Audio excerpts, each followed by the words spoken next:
বন্ধুরা, পোস্তু বাড়ছি গো পোস্তু।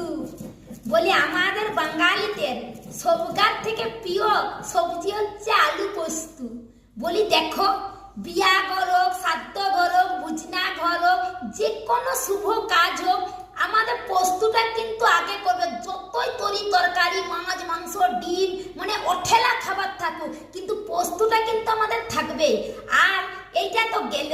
দ্বিতীয় কথা কি, কারোর একটু পেট খারাপ হোক, যদি বারবার পায়খানা যায় আর যায়, তো তখন বলবে দুটি জল ছেঁকা ভাত আর একটু পোস্তু বেটে দে, পেটটা ঠান্ডা হবে খেলে।